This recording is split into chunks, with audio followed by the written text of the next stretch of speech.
All right, it is 8 o'clock and we're going to get started here, folks.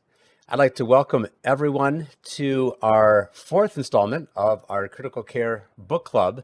This is the book club of the Bouncebacks Critical Care book. There's no purchase required, of course. You get an hour of free CME, and I'm going to flash a slide up on the screen in just a second to show you how you can do that. But before that, I want to really thank folks for joining as well for our panelists. And we have Christina Chien, and Christina is EMN Critical Care. So she was one of the chapter authors. I think you know Anand Swaminathan. He is a voice you have heard many, many times on MRAP as well as other areas. He is at St. Joseph's Hospital. And then also Scott Weingart, who is one of our editors of the entire book. So fantastic to have everybody here. I am so happy. We have almost 200 people registered. And the case today that we're going to be talking about is a really important case. And it's an important case because it's something that we see a lot, which is anaphylaxis. However, what we oftentimes see and oftentimes treat very well and very easily is something that sometimes can go bad. So what we're here to do is not talk about standard of care. We're here to talk about excellence in care, first of all. And secondly, we're here to talk about something that we can think about what we need to know and then what happens in the next step when things don't either go as anticipated or when things go bad. So before anything, and before we even start talking about our case at all, what I'm going to do is first put up on the screen our introduction here. So give me 1 second to pull this in here, the share screen. And I just want to give a couple of very quick disclaimers. This is all, no one has anything to reveal as far as any commercial support. There's none of that.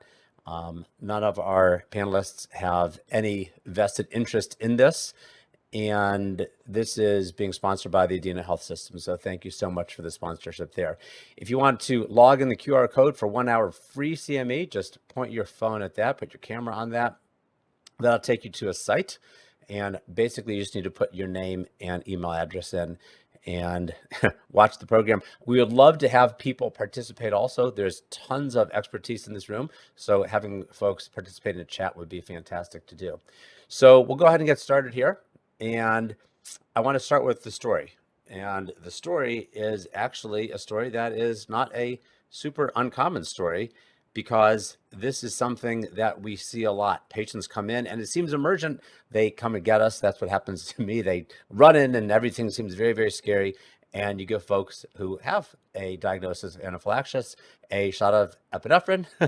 And it seems to me like almost all the time, they magically get better. However, not always. And that's why we need to be aware. Secondly, we need to think about some of the atypical presentations of that. So I'm going to start with the story.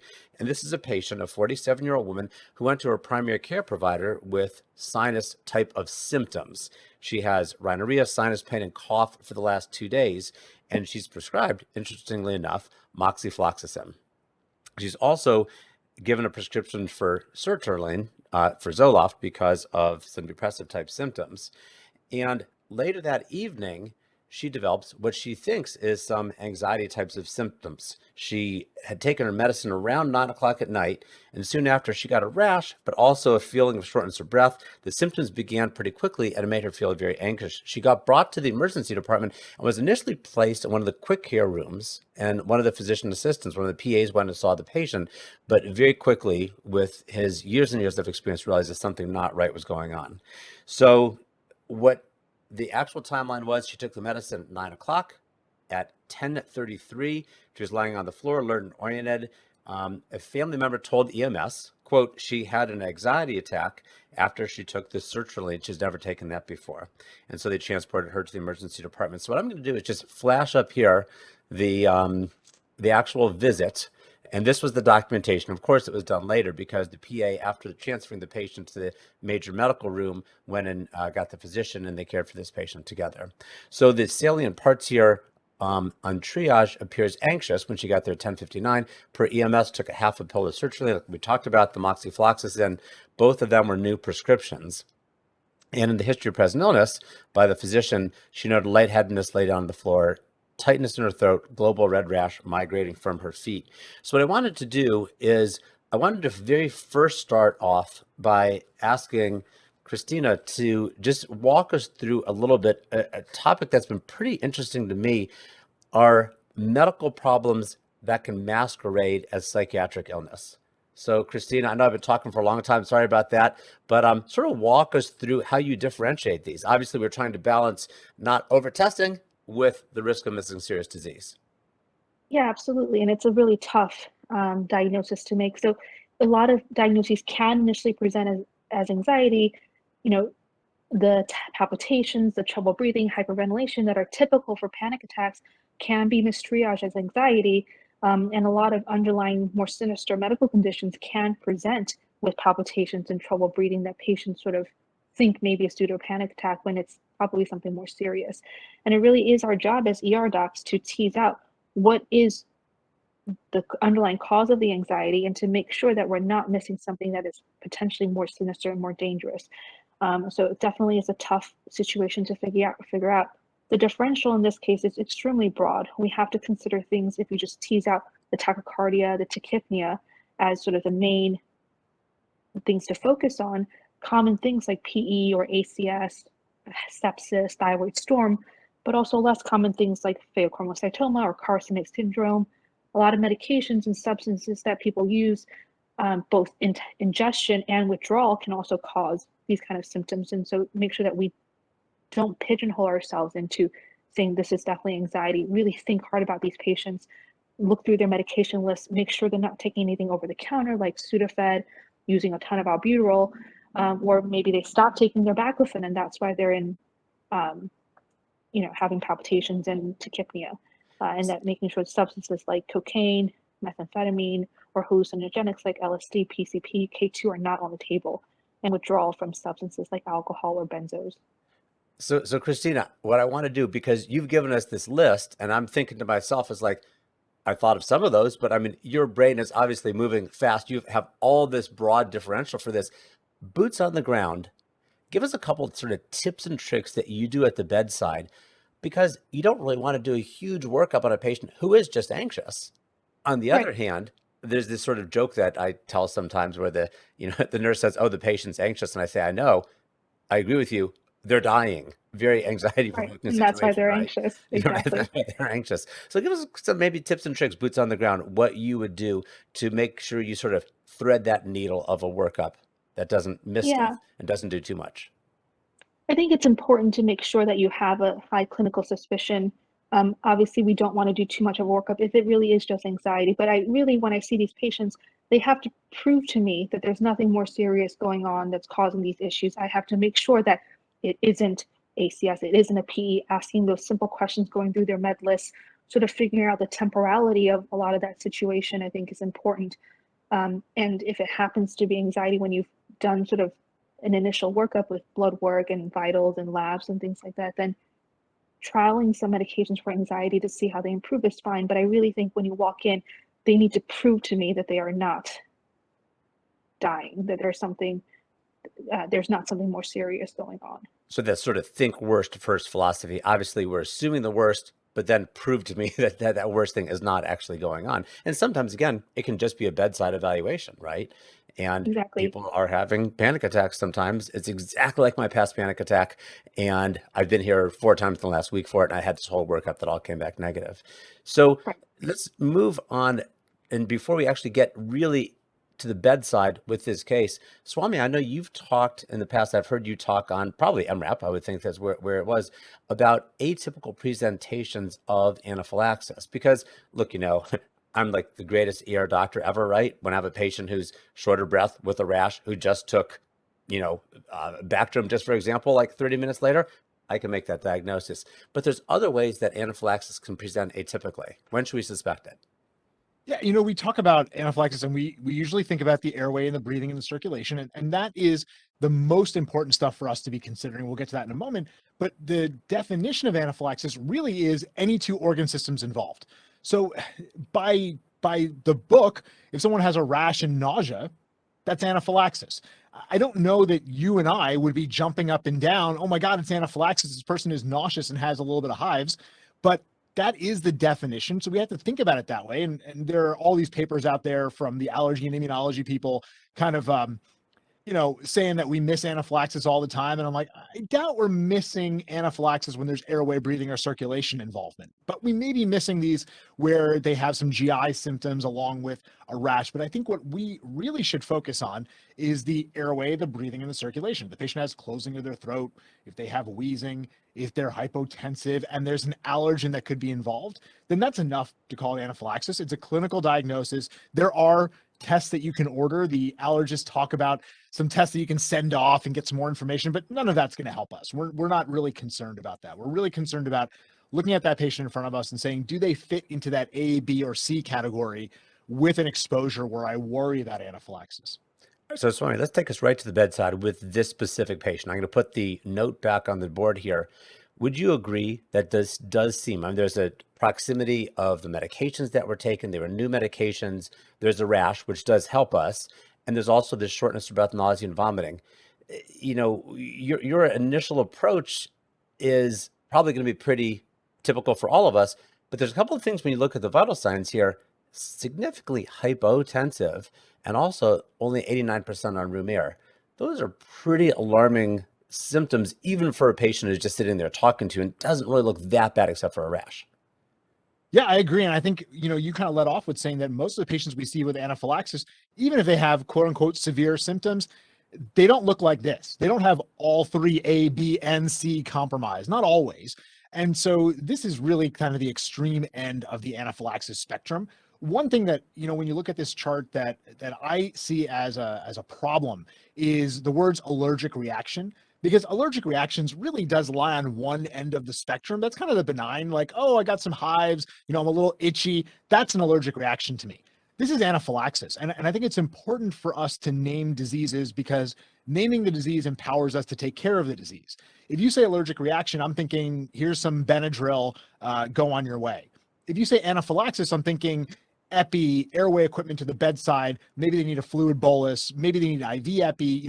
It really starts us down a little bit of a different pathway. So I think it is important. And granted, this is just charting. That doesn't mean that that's what the doctor said when they were seeing the patient. But when we're thinking about it, when I see a patient like this, I want to use the word anaphylaxis to make sure that everyone in the room understands the dire nature of what we're dealing with.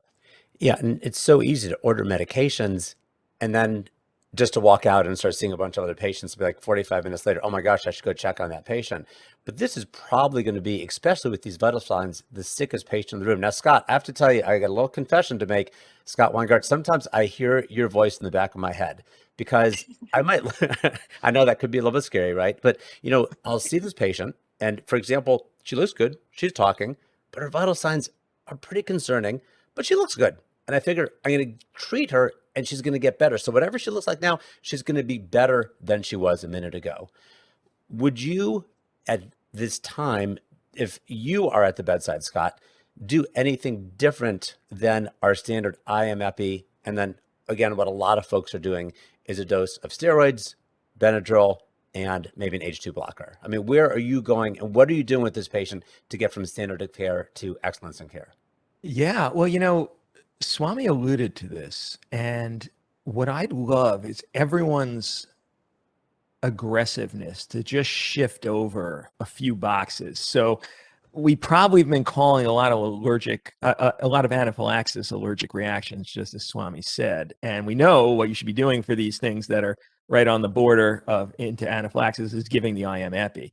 Well, if that group, normal vital signs, but exhibiting the signs of multi-organ system involvement should get IM epi, then when you get a patient who's already hypotensive and drowsy, maybe we step up the aggressiveness one notch. And this is not the patient to give the IM epi and then check back in 10 minutes, like you were saying, Mike, and you know that.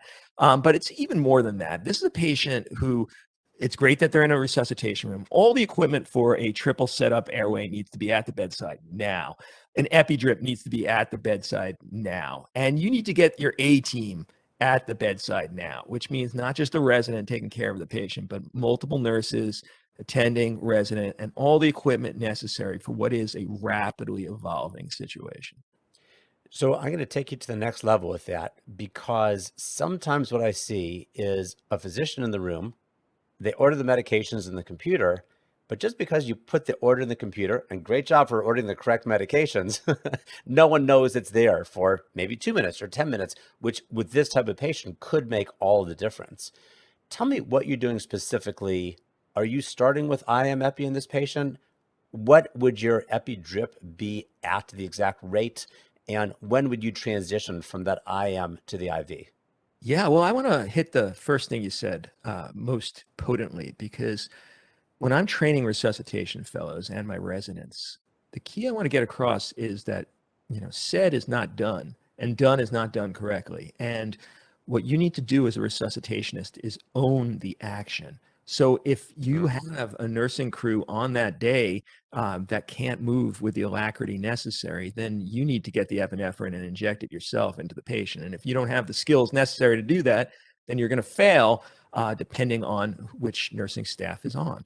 And it extends to everything in ED critical care. You need to be able to make things happen. Now, if there is never a day where you cannot rely perfectly on your nursing colleagues, you always have the A team there no matter what, then maybe you don't need to know how to set up a level 1 pressure transfuser for trauma. But if that's not the case, then you need to own it yourself. So on this patient, I would be giving 0.5 epi IM into the thigh as soon as I heard about the case, because that just establishes a medical legal ownership of the standard of practice for emergency medicine. If you don't do that, if you go to right to IV, even though that might be a better move, you're kind of leaving people a little leery of what the hell is this doc doing. So that just goes in. But if that's not immediately turning around this patient's blood pressure, then I would start giving push dose epinephrine, 10 to 20 microgram aliquots as the augmentation of that to get in rapid IV levels of this medication and get the blood pressure up. And then I could, based on how much I needed of that, decide on what I want for an epidrip. So I love taking the ownership of that. I mean, that's the biggest thing that we are doing here, right? We're at the bedside, we're directing it, we're being leaders at that patient's bedside, of course. And frankly, that IM epi, I'm sure that all of us have seen people look pretty bad, and you give them the IM epi, and they just magically get better. And they might even eventually, several hours later, probably, walk out of the emergency department. So to me anyway, I get the blood pressure. Maybe this is a smaller person or it wasn't done correctly, but you're there, you're ready to do something pretty quickly if this stuff doesn't work. Swami and Christina, two questions back to you guys. First of all, anything to add to what Scott does? Again, sort of excellence in care at the bedside. And secondly, does it really matter which of these medicines have caused this anaphylactic reaction, or are we just treating it all the same? No, I think it's really important what was said so far, really taking ownership of the patient, making sure this IM epinephrine gets actually injected into the patient, not walking away until you see a clinical response. What's concerning to me is this patient is already hypoxic to begin with, right? Probably that's, to me, is more concerning than the hypotension at the initial onset. And so being prepared for an airway, being prepared for a difficult airway, I think is important from the get-go.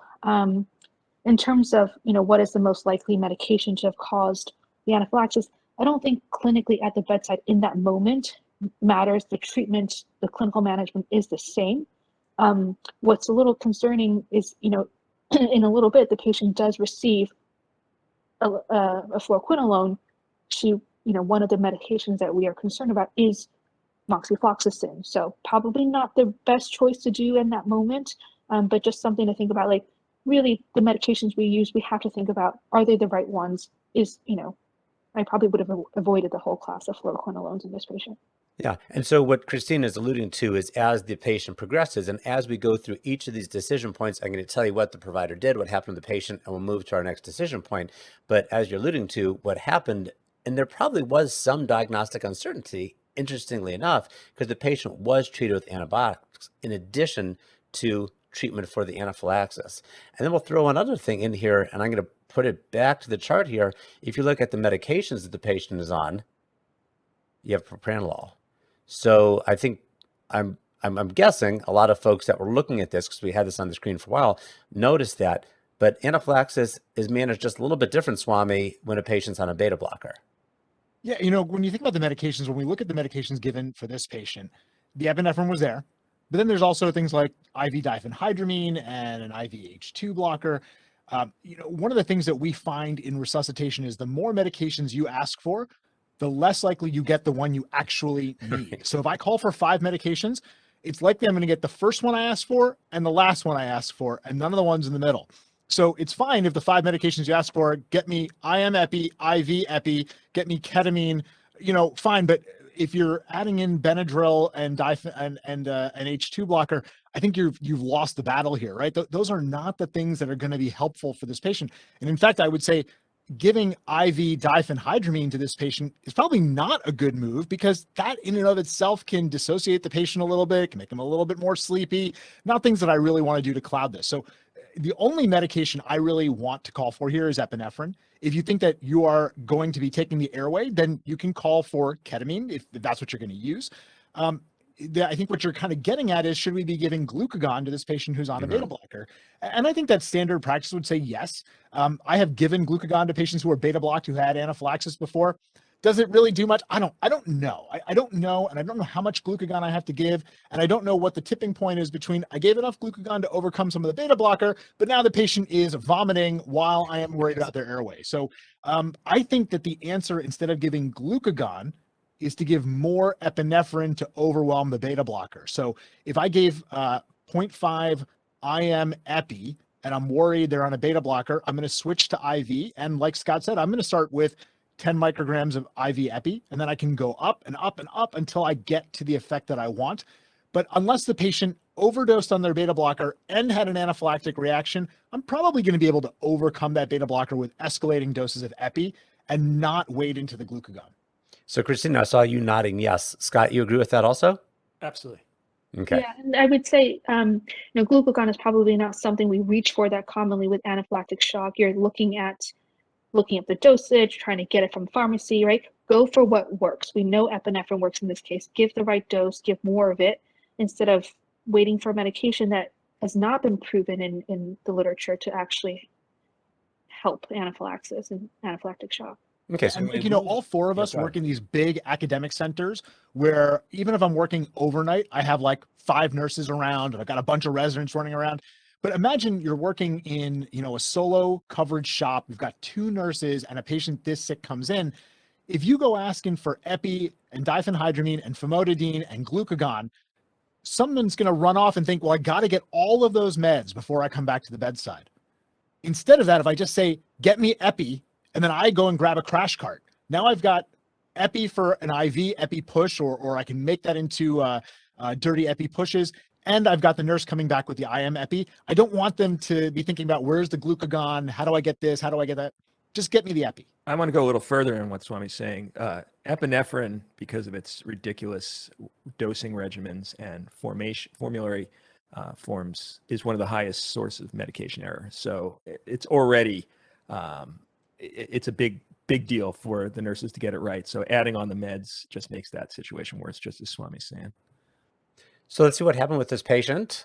The provider actually did, obviously make the diagnosis. They say here, quote, I'll just read this: likely allergic reaction to sertraline is what they said. They gave 2 liters of IV fluid, which we haven't really discussed, but the patient is hypotensive. Certainly, to me anyway, seems reasonable. It's interesting if anyone would disagree with that. They gave 0.3 instead of 0.5 of IM epi. And I think most of us are doing 0.5. This was, a few years ago. They gave diphenhydramine, famotidine. They gave 1 milligram of glucagon and then 10 of dexamethasone. Put them on a cardiac monitor, pulse oximeter. The patient is sleepy, but not confused, and is able to follow commands. So I think I pretty much can get a feel for what's going on with the patient from reading this, but sleepy, I mean, all of us are following commands, right? But most of the time in conversation, you're not commanding a person to do something and seeing if they're following or not, right? So they say the blood pressure is low. I expect this to improve with IV fluids. So we've started that, and let's take a look. The blood pressure did improve. However, the oxygen, hypoxemia worsened. So now the patient's on a non-rebreather mask with a SAT of 91% on a non-rebreather mask. Patient's a little tachycardic and certainly tachypnic. We're getting a little bit nervous at this point. So we're going to move to decision point 2.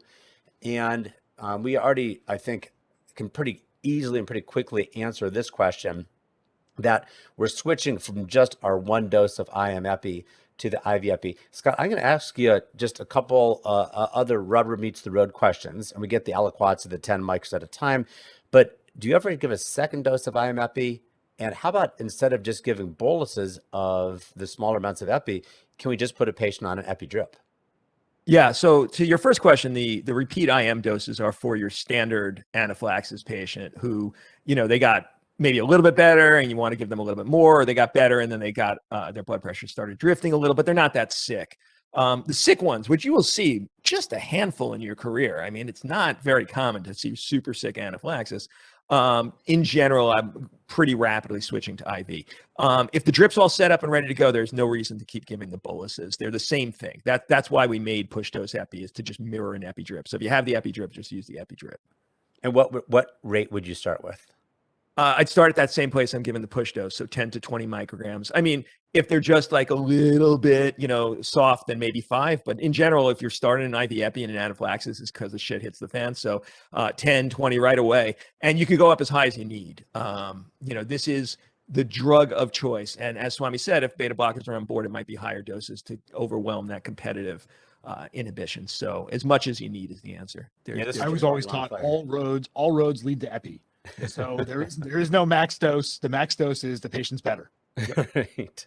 All right. So Swami and Christina, both you guys sort of weigh in on this point here, because I just want to really take all of the participants here to the bedside, because this is a patient. We've done what we were supposed to do. We gave these medicines that we're supposed to give, but the patient is worsening. It's super scary. And we're thinking then to ourselves, okay, we're moving towards intubation, but we're not quite there at the time. At least I don't think we are, at least where we're at this point, but we're getting close.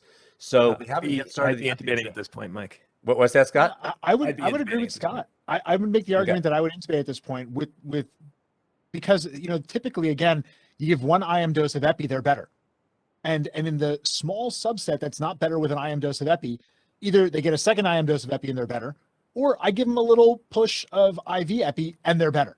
So I expect, at this point, I expect the patient to be much better. And the fact that they're not tells me this could go very poorly, meaning that their airway completely closes off. And when I want to get in there in 10 minutes, it's too late. And so I would rather just take the airway now. So I would probably do it at this point. And this is from, the experience of having it go wrong, where you think, well, the patient's a little bit better, let me do a little bit more. And you're not kind of looking at the whole picture, right? This person's pulse is 106. I expect that to be a little bit higher. I'm actually a little worried that she's only 106, but that's where she is. The SAT's 91% on a non-rebreather. That's not good, because, we don't expect with anaphylaxis that she's got a lung issue for that hypoxemia. I mean, maybe she does, but I'm more worried that she's just not getting enough down into her lungs, which I don't think I can really fix except by putting a tube in. So yeah. I agree with Scott. I'd probably be grabbing for a tube now. And I think this is a bigger thing for us to tackle maybe at another time. Sometimes we wait until we're forced to intubate. I would rather do it before I'm forced and then defend why I did it a little bit early.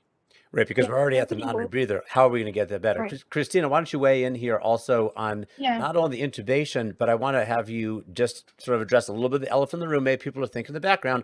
A lot of people go non-rebreather, then to BiPAP, for certain things. I mean, of course. So just sort of address if you think that would even be worthwhile trying, or we should just go straight to intubation at this point. I think as an bridge to intubation, it's okay to use to try to get their pre-oxygenation, to get their oxygen levels up, but I would not put the patient on BiPAP and sort of give it a trial of 15, 20, 30 minutes. I think we're putting the patient on BiPAP while you're getting all of their medications ready to intubate this patient. And I agree with Swami, this is somebody that I would rather intubate sooner rather than later. It is, she's deteriorating in front of you, right? She's progressively more hypoxemic. It again, anaphylactic shock should not cause a lung parenchyma issue. There is something else going on. And if it is an airway issue, the sooner we gain control, the better. She's probably somebody I would fiber optically intubate and take a look and see what her airway looks like before we even go with our more traditional routes, just because she's already so hypoxemic. She's starting on that downward spiral already. Okay, and actually, a little additional information is the patient's mental status did then just just past this did decline. It says it was documented, was only able to answer simple questions and difficult to arouse. And heart rate, Swami was concerned about the 106. Now is transiently dipping into the 40s. So we have a real, I mean, true 4-alarm fire at this point here. So let's skip question 3 and let's sort of get right to this point. And I'm going to just give you a little bit of foreshadowing here that the physician did follow a lot of the things that we're talking about here. And as we'll see in just a second, they did decide to intubate also. Before I say the result of that and how we are going to do that, I know, Christina, you said fiber optically. There was an adverse outcome in this case, did go to medical legal. So of these cases that are in the book, 3 of them have medical legal implications. This is one of them, and we'll talk about some trial testimony as we go through things further. I would also just ask the participants, over 100 of them on the call here from all around the country and around the world. And if you have thoughts or questions for any of these panelists, please put that in the chat and I will try to get those asked. So Christina, you say, I'm just going to do fiber optic. You've done, I mean, I'm looking at you. I don't know your brain, but the way you say it, you've done this many times before. There's people Yeah, that I think have done it once, or maybe have done it once every 5 years. Give us some sort of thoughts, like where you're going, specifics, medications, how you're going to even try to get the oxygen level up when they're already on a non-breather mask. You're going to do this in 2 minutes or in 10 minutes. Give us really what you're asking the room to do at this time. so. A better device than BiPAP probably in this case would be high flow nasal cannula. So something that you can keep on and pre-oxygenate and maintain apneic oxygenation while you're intubating the patient. I personally have done fiber optic intubations. I feel comfortable doing them. I think your level of comfort is also important. If you have not done them before, or do them very infrequently, getting your consultants there earlier rather than later is better. Having ENT or anesthesia who are more comfortable with that kind of airway as backup, I think, is important. If I'm going to sort of shift towards intubation, making sure that the patient is pre-medicated, so lidocaine, nebulized lidocaine, start that off early, getting the equipment ready in the room. If you have an intubating fiber optoscope, making sure that you have a intubating oral airway, one of the William airways, making sure the patient is fully numb and dissociated. So I would use a medication like ketamine to induce this patient. And then, having them sit straight up in the best pre-oxygenation positioning, and then looking into the cords. And once I'm in the cords, either paralyzing them at that point if they're not fully numb, or if they are numb and they can tolerate it, then passing that ET tube over the fiber optic scope. So when you say paralyzing at that point, I'm guessing you have someone with a vial of rocuronium getting ready to push it right when you tell them, so they're all ready, they know what they're going to be doing. And Exactly. I want to bring then also Swami and Scott in. I mean, that's certainly one way. If you haven't done fiber optic intubations, I'm guessing we'd all agree this is not the patient to, as your first time to do that on, right? You're calling for help. That's super important. Now realize this is 11:38 p.m. So whatever help is going to get there, unless you're at a large academic teaching facility, but even if you're not, oftentimes places have, anesthesia there. So certainly getting as many hands at the bedside as possible. Scott and Swami, what are your thoughts at this point? Other things to add to what Christina's saying, or not necessarily better ways or worse ways, but what are some other ways to do this if you're not comfortable with the fiber optic scope? Yeah, instead of better ways, because I think that's a perfectly good plan in the hands of a ED intensivist like Christina, let me just channel my inner pit doc. And I don't think many of our listeners will have the facility to do that as well as they need to in this case. So why don't we go with our strengths here? Topicalization is going to be tough in this particular case. You don't have even the 5 minutes it usually takes. So just full induction dose ketamine, just like Christina said. And if someone, as you're getting set up, wants to spray with some lidocaine, bonus, but it's not really necessary, we'll get it done with the ketamine.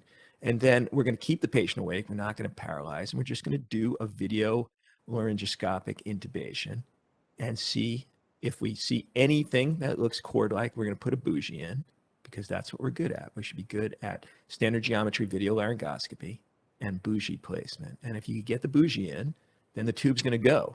And if you need to use a slightly smaller tube due to glottic swelling, that's fine. In fact, you might preferentially, getting a 7 in is a win, and we could deal later on if we need a bigger tube. So that's going to avoid a lot of the railroad problems with the bougie, having a size mismatch and getting caught up on the arytenoids. So that's probably what I'd advocate most people to do: ketamine induction, standard geometry video laryngoscopy, get a bougie in there, and then railroad in a small tube. So Swami, you have been doing this a long time. I'm guessing, again, not to be in your brain, even to you, this is a scary situation. What are your thoughts on what these guys are talking about? It's very scary, and I have some skill with fiber optics, not enough skill that I feel that comfortable with it. And so I like Scott's approach. If you don't have fiber optics or you're not as comfortable with it, I think the one thing I would add is that at this point, when I'm saying I'm going to either do fiber optics or I'm going to intubate this person with ketamine only without using a paralytic, either way, I'm committing to taking this airway. I've made that decision. I am going to secure this airway. And I think we have to make sure that that's clear, not just to ourselves, but that we say that out loud, that this airway is going to be controlled. Because then if I look with my video laryngoscope and I can't see anything, and I can't slide that bougie in, then my out, because I can't do a trach, is a crake. And I have to be clear with that this is what I'm going to do. And if I have my backup, if Christina's there or Scott's there as my backup, or whoever my colleagues are there as my backup, Dr. Smith is going to have a scalpel in hand and is going to be ready to crike if I fail. Or, the way Rich Levitan says it even better, when I fail, this is what's going to happen, so that it's very clear to everyone in the room of what the next step is. And I think that helps. One thing with getting everybody down, because, again, I've worked mostly in large academic centers, calling and getting all these bodies in the room doesn't always help you unless you know exactly what skills they bring to the table, because sometimes what it does is it disperses the responsibility. And then everybody is like, well, maybe we should do this. Maybe we should try this next. How about this next? And sometimes that's not the best thing. So yes, you can bring those consultants down. You can bring that help. But again, it has to be clear of who's running the ship. So if you're going to do it, then if I fail, this is what's next. And also when to say, we're not getting in through the mouth, we're cutting the neck. And who's going to make that decision, I think, is really critically important. So it's great to call your friends down to help, but it has to be a clear hierarchy. This isn't the place where like a flat hierarchy, right? I love flat hierarchy in the emergency department. With these critical airways, there has to be a very clear tiered system. I'm on the top, so I'm going to do this. And if that doesn't work, this is next and I'm in charge. And I think that has to be done in these kind of situations. Yeah. I mean, summing up what you're saying is leadership, right? Is to say, this is the plan and this is what we're all going to do. So everyone's on the same page. I want to thank Jason Morris, mentioned in the chat that with COVID shortages, there's less staffing, one respiratory therapist for the entire hospital, every high flow. He says, yes, thank you for, mentioning some of the limitations that departments can have. And so thank you for your comments, Jason. I will say this, that with one respiratory therapist in the hospital, that person needs to be at the bedside of this patient in the ED. Scott. Yeah. In this patient, you don't need high flow to have high flow. The reasons Christina wants it are absolutely, the right ones. You don't need a high flow machine. You just need a nasal cannula that you put on the max that your flow meter will go, and you'll have high flow. Is it going to be comfortable for the patient? It's going to lack humidification, heat. No, not relevant at all. You'll get exactly what you need with just dialing this up to 50, 60 liters per minute on your standard wall flow with a nasal cannula in their nose. So let's find what happened to the patient, because I want to leave some time, because I have some trial testimony that we're going to put in here that I think will be interesting to everyone. So that was, remember, 11:38 p.m., 11:48, so 10 minutes later, physician orders Lasix, Duoneb, epinephrine drip, starting at 1 microgram per minute. Additional glucagon is administered, as well as some sodium bicarb. Was started on antibiotics, and this is what Christina alluded to earlier, levofloxacin and azithromycin. And based on looking at, again, not being in the brain of the person, although that being said, this is a experienced, well-trained emergency physician who is doing this, again, at night without other people there helping. They did a BiPAP, and now they're getting some labs to come back also do a chest x-ray. And probably the reason the antibiotics were given is because of the reading of the chest x-ray, extensive density in the left lung and central right lung. So they decided to put a central line in You can see now the patient's blood pressure is 54 systolic. And they go on to discuss, I won't read this whole thing, obviously. But what you have to point out, Mike, is they were on 2 micrograms a minute of epinephrine. Right. Yes. So you're talking when they were started at 1 microgram, 10 times that dose is what you recommend, starting at 10 to 20. This is laughable. Yeah. So you got to think it's 1,000 minutes until you get 1 milligram. Am I doing my math right? And I mean the dose is laughable, not the care by these Right. providers. I'm sure they had an incredibly stressful situation. Right. But I think that this comes back to, and I don't want to take too much time, Mike, but this comes back to us not knowing what the dose of epi is in a drip, right? Because we don't do it that much, right? We might do the IM enough that we are very comfortable with that dose. And when we start vasopressors on patients, most of the time it's in sepsis, most of the time it's norepinephrine that we're starting, but we're maybe just don't know what the dose of epi is when you give it a drip. Now, I'm not excusing that. We should know it, but I think that's what we see here. That 2 mics, you're right. That's a really a nothing dose, but I think it's just a matter of not knowing what the right dose is to start IV. So I'm going to bring us back to the bedside. The patient gets a little different management than what you talked about. They actually get a paralytic with sucks and etomidate. They had 3 oral attempts without success. Anesthesia is called stat. So just what Christina talked about earlier, maybe getting people there beforehand, they don't run in the room out of breath, right? They tried to do a blind nasotracheal intubation without success, and then they tried a blind attempt with the bougie unsuccessfully. So now what we are is at decision point 3. We have an emergency physician there. We have an anesthesiologist who is either on their way or has arrived. Intubation is unsuccessful. Swami, I already heard what you said. At this point, with all of these attempts, it's time to stabilize the airway and do a crike. So interesting question here. I don't mean to sort of restate stuff that we've already asked about, but Scott and Christina, what do you recommend? You're the expert whisperer at the bedside of this emergency physician. Go ahead. I think all of those attempts are just going to worsen the edema that's already in the airway. It makes each attempt down the line harder. And like Swami said, we made the decision to intubate this patient. This patient needs an airway. And I think at this point, if we cannot intubate the patient in a traditional manner, I think they need to go to a crike. Okay, good. Swami, you under the same thought, and I'll even add an additional question on too, because it's been very curious to me that when you call anesthesia, they don't crike. At least no place I've ever worked. They do all the airway stuff, but they don't crike. So, if you think that you're getting them there to do this final step, you're probably going to be pretty disappointed when they arrive at the bedside. Can you just speak to that as well as just some other things like a LMA or, some, long nasal trumpet that will bypass the edema? I can sort of feel this physician at the bedside having tried so many times. And just like Christina says, the edema is worsening. So every subsequent attempt is going to be less chance that it's going to work. Clearly your first shot's your best shot, right? That's your best attempt because it's continuing to swell the edema that I'm inducing by manipulating the airway. What we don't really see in the chart, and again, like I'm not criticizing the physician for not putting it in there, is what they saw, right? Because with subsequent attempts, something has to be done differently, or else there's no reason to do a subsequent attempt.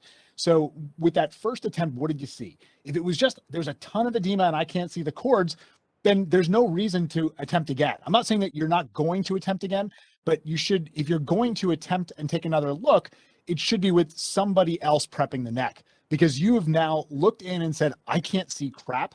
That's probably not going to change. This person is skilled enough that if they can't see anything, they're not going to see anything the second time or the third time either. And so the neck needs to be prepped at that point. So I think we kind of, again, we take too long to make that jump from I'm intubating the way that I normally do to I'm doing the crike. And you're right. If you're working, you're the one who's going to do the crike.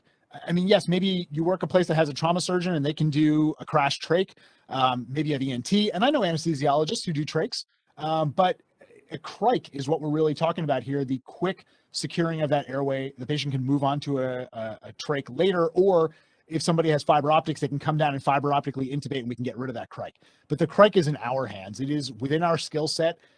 This is why we talk about it so much, why we train doing it so much. I just did my deliberate practice on crikes about a week ago because I do it almost every month just to make sure that I'm fresh on those steps, even though in 13, 17 years, I've only done 3 crikes, right? And I've intubated a lot more people, but we have to know how to do this and we have to be ready to do it. And that's why committing to it up front can really be helpful in moving to it when it's necessary.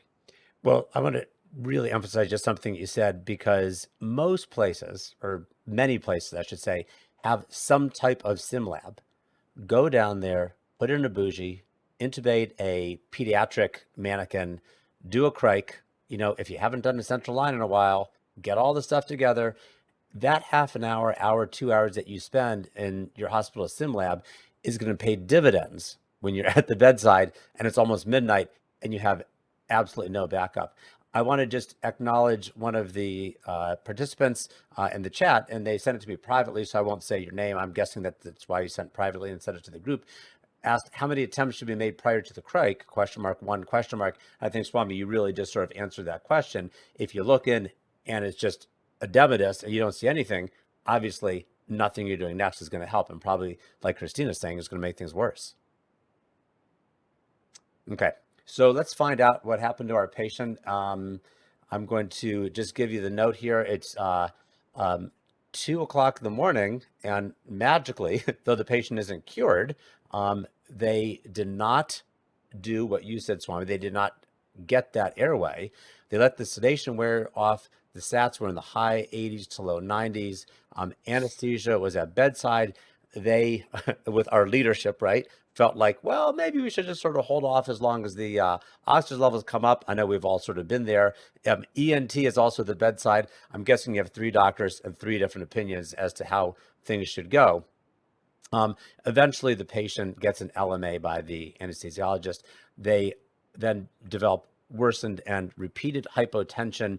The epinephrine drip now, Scott, is increased to 15 mics per minute, and also they started levofed drip. So I'm going to tell you what happens to the patient. They got admitted for this respiratory failure, anaphylactic shock. Christina, as you talked about before, the patient did receive the same quinolone antibiotic, probably based on that chest x-ray finding, and the hypotension is what I'm guessing. Although I think all of us really are pretty clear that this was anaphylactic shock that was going on. Unfortunately, one day after admission, the patient unfortunately expired, secondary to multisystem organ failure, and a lawsuit then ensued. So before I read just a little bit of some of the trial testimony and some of the different parts of this lawsuit, Christina, Scott, Swami, what happened? Walk us through, just, again, we've already said it, but in a bird's eye view, what were some of the things that could have done potentially better during the course of this? Swami, why don't we start with you? I mean, I think the couple of things that I would say is, one, maybe the epidose could have been considerably higher. And I think this is a good review point for whoever's on the call to know what epidose you should be giving, but also know that you can continue to ratchet that up. So wherever you started at 2 mics, fine. Just quickly escalate to 5, 10, 15, 20, wherever you need to get to.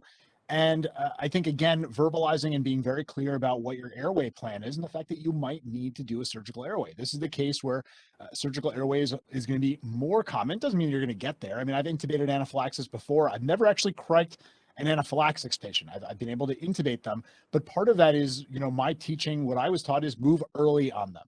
If it's anaphylaxis and you're worried about the airway, take the airway. You're going to be in a better place to take it early than you are to wait until your hand is forced. So I think that those are the 2 things that I would really hammer home to the people who are listening. And I see a question, Mike, in here about where do you practice crike? I'll give Scott a plug. He's got some good posts on the MCRIT site about where to get trainers. So I have 3D crike trainers, then that's what I use to learn how to crike. These trainers can be used in all different fashions. And what I do with my residents is you can actually get a protection for your neck if you're worried that your residents might cut you. And then you can tape the crike trainer on top of that so they can actually practice criking somebody But I think that that's good training. I just do it in front of me. This is my office down here. I tape the Craig trainer, I close my eyes, and I go through how to do that. So I think it's important to practice that procedure over and over again. And those little Craig trainers do help. They're not very expensive. I think they were like $20. And I had a bunch of them made, and I just gave one to all the residents so they can practice too. Gotcha. Scott and Christina, just like a 30 seconds each, a couple of the main take-home points for the case before we get to the legal part that we'll wrap up in the last 10 minutes. And while we're doing that, if the participants here want to just sort of type into the chat, because this did become legal action, would you settle or go to trial? So if you want to sort of type in what you would do, and then Christina and Scott, Christina, why don't we start with you? Maybe 30 seconds of just some main sort of overall take-home points from this case to achieve excellence in care. Absolutely. So, this patient is in refractory anaphylactic shock. I think, like Swami is saying, take ownership of that diagnosis. Say that up front. Be diligent about and aggressive about treating this patient, getting your vasopressors in, not walking away from this patient. And I think, making sure the airway is controlled is really important. I just wanted to bring up a little bit about the antibiotics. Somebody asked, did they think initially it was anaphylaxis and sort of switch over to potentially it's this sepsis? I think this patient is sick enough, nobody's going to fault you for putting this patient on broad spectrum antibiotics. I would not have reached for levofloxacin and azithromycin. I probably would have just used Vanc and Piptazo and kind of just said that will cover enough of whatever might be there. Gotcha. Scott? Yeah, having done quality assurance for so many years, there's two ways this case gets presented. One is we had a bad anaphylaxis and we put the patient on epinephrine and we took care of their airway and they got better. And that would be perfectly fine to say from this case. Or you actually piece down to the level of a minute by minute play, and then you find out whether care was actually aggressive enough or not. And this patient was left with prolonged hypotension and prolonged hypoxemia. And unfortunately, I think the outcome is a direct result of that, and that's the proximate cause. And I think this would be a very difficult case to defend. Now, if anyone wants to watch the we did a mock trial of this, and this is on the MCRIT site, so you can still, I think, access this trial with both the Dean of Emergency Medicine Residency and Ohio State University Emergency Medicine Residency. We did a mock trial of this, and really fascinating to watch. We have plaintiff and defense lawyer, expert witnesses, and it was really good. So this case did go out to legal action, and thanks for folks who have sort of voted on that. They asked, what was the working diagnosis? Question, did you make a diagnosis of what it was thought that caused the distress in the emergency department? Answer, we felt shortly after she arrived that it was anaphylaxis. She was flushed, she was short of breath and hypotensive, and started a new medication, Zoloft. We were worried about allergic reaction. And then they asked what was initially given, and we saw that as part of this. What was done after the initial medications failed? So the second point, at what point did you consult with other physicians? Answer, after she'd been given 2 doses of epi and not responded, she's becoming more short of breath, her pressure was not improving. We made a second move from the monitor room to our highest acuity trauma room. At that point, it was pretty clear that, she was in refractory anaphylaxis, Christina, just like you had said. And they talked about that, and just even emphasizing one more time your point that you made as far as starting that dose of epinephrine, you're giving, 0.5 of IM epi, and then starting at 1 mic per minute is just like Scott was saying, a homeopathic dose of that. And the next point was the airway point. I'm just going to read about that a little bit here. Question, and then what was the conclusion that you and the anesthesiologist reached about protecting the airway? Answer, we did decide that she needed to be intubated, so within a few minutes we set up to do a rapid sequence intubation. Question, is there anything in the record that will tell me when the first attempt was made? Answer, the first attempt was made at the time of the administration of the etomidate and Sux, which was around 12:10 a.m., 12:13 a.m., they corrected themselves to say. And you were the one that tried to intubate? Answer, yes. I made 3 attempts. My standard approach was with the first attempt after she's bagged to 100% is with the curved blade. I took an attempt with the curved blade. Unfortunately, she had a lot of airway edema. Her anatomy made her airway very challenging. So that's what I'll stop with our some of the trial testimony. But boy, oh boy, you can sort of see this person looking back on what they did. on describing what was going on. This is the first time we really had that description of the airway edema that was occurring with that.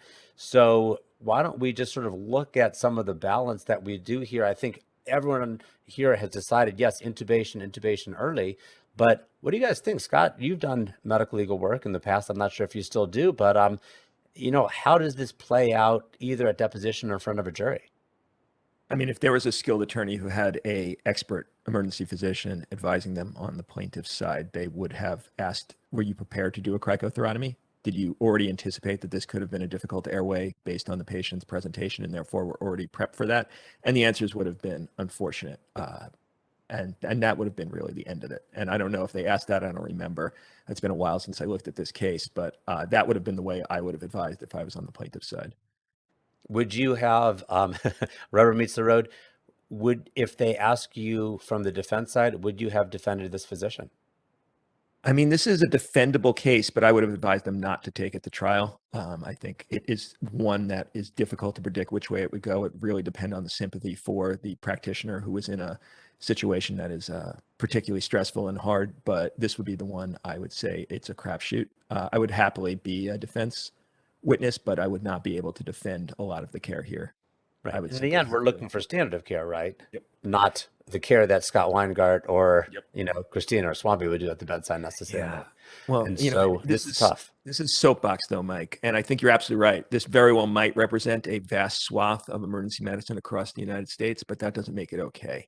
And we need to be better than that. And the standard of care needs to be a very different standard of care. And that's why we do talk about excellence in care, not just shooting for standard of care. Christina, give me a 1 minute final thought, and then we'll ask for Swami's 1 minute final thoughts on also. And it could be anything, the medicine or the legal aspects of this. I think a lot of the legal aspects focused a lot on the airway and the inability to get the airway. But I think going back to what Scott said earlier, this patient died from multi-organ failure from refractory shock, right? So getting that the pressure up higher, making sure they were fully resuscitated, I think is probably may not have ultimately changed the outcome, but could have given her a better chance of getting through this. And I think that's probably what I would have focused on more. Okay, excellent. Swami, you are the last voice that will be heard tonight before I let people know how they can get their CME and what we're coming up with next month. I think that, while this is a very extreme case of anaphylaxis, I think what people really should take home is that if the patient has a compromise of their airway, breathing, or circulation, give epinephrine, and then give more epinephrine and more epinephrine until you fix the solution, the problem. And I think that's where we fall down with anaphylaxis. Yes, this is a very difficult case. I think that there was a lot of good management. There were things that went wrong. But if we give epinephrine to anaphylaxis, and we call it anaphylaxis when there's compromise of airway, breathing, or circulation, the vast majority of patients we're going to do the right thing for and be ready to pull the trigger on the epi and be ready to pull the trigger on IV epi and know the dose. Don't call for things you don't need. Keep it simple. So Jeff Migley, I think that's how you say your name, asked about the possible attribution error with the fluoroquinolone. That really wasn't one of the big things that was brought up by the plaintiff. And so it's a very interesting point that you make, and that's one that Christina started us off with a lot earlier. But it didn't turn out that was the thing that this hinged on in the end. So I want to thank all of our first participants, and then secondly, the panelists also, for taking the time out of your night. Hopefully we've been true to the hour that you have given us. I want to let you know on March 7th, we have chapter 5. This is an 11-month-old who came in with lethargy and had recently been to the primary care provider who had treated the patient for thrush. And Eileen Claudius from California, many of you know her. She is just absolutely brilliant pediatric EM. We'll be talking about this case. So that's what's coming up next. After that will be a 36-year-old healthy woman with Britt Long and Erica Simon will be chapter 6, and we will continue through all 30 of the chapters. This is our QR code, as I had discussed earlier. We have nothing to disclose. This is entirely commercial free. There's no requirement to buy any books or anything like that. So thank you so much, everyone who has participated. If you want to register for future sessions, you can go to the website EM, like emergency medicine, Bouncebacks.com. You can also see video of the previous book clubs. Unfortunately, not the first one because I forgot to record that one. But you can see of the other ones, including this one, if anyone didn't get to see it tonight live, you can see the recording. And again, thank you so much, everyone. Have a great night. I'm looking forward to seeing you guys on March 7th. Mike's not going to say it, but buy the book. It's friggin' incredible. You want the book, buy the book. Second that. Thank you guys again so much. Have a good night, everyone.